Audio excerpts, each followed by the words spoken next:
আসসালামু আলাইকুম।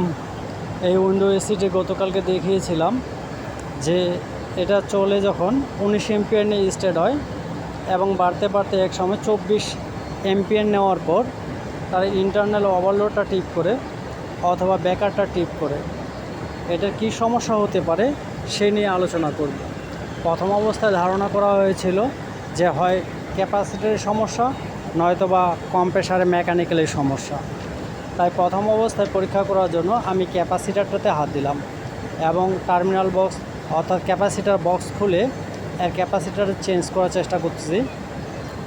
এটা যে মানে ক্যাপাসিটার ছিল তার চাইতে একটু বেশি দিলাম, অন্তত দেখি এম্পিয়ারটা কী অবস্থা দাঁড়ায়। ক্যাপাসিটারটা চেঞ্জ করার পর যখন এটাকে চালালাম তার চেহারা ঠিক সেই আগের মতোই অবস্থা আছে, অর্থাৎ সাবেক চেহারাই বলতে পারি যে এই এম্পিয়ারের কোনো কম বেশি হয়নি। তাই সমস্যা এখন কম্প্রেসারের দিকেই সন্দেহের তীর যায়। এখন কম্প্রেসারটা চেক দিতে হবে কী অবস্থা। খুব সম্ভবত কম্প্রেসারের সমস্যা, তা আমি মিন করেছি মেকানিক্যালের সমস্যা। তাই আমি যখন চালালাম গ্যাস প্রেশারও সব ঠিক ছিল, কিন্তু এম্পিয়ারটা হাই এবং বেশিক্ষণ চলে না চলার কারণেই সমস্যাটা বেশি। তাই বাধ্যগত কম্প্রেসার চেক করার জন্য আমার পাইপলাইন কাটতে হবে। এর জন্য সবার আগে আমাকে গ্যাসটা রিমুভ করতে হবে। যদিও এটা পরিবেশের জন্য ক্ষতিকারক, আমার গ্যাস রিমুভার না থাকার কারণে বাধ্যগত আমাকে গ্যাসটা ছাড় দিতে হয়। এবং আমি পাইপ কাটে কম্প্রেসারটাকে ওপেন করলাম।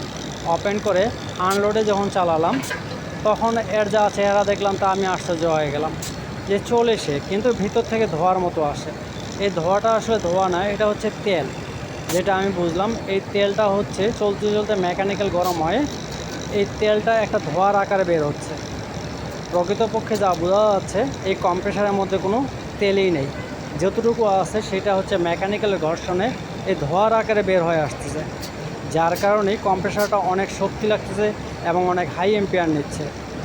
আমি এই অবস্থা দেখার পর এই কম্প্রেসারটা তেল চেঞ্জ করার চেষ্টা করতেছি, দেখি তেল দিয়ে কোনো কাজ হয় কি না। আমি এর মধ্যে একবার তেল দিয়েছিলাম,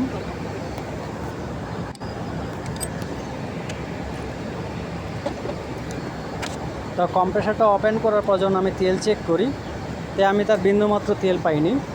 তখন আমার সন্দেহটা আরও বেশি হয় যে এটা অবশ্যই মেকানিক্যালেরই সমস্যা হচ্ছে তেল না থাকার কারণে।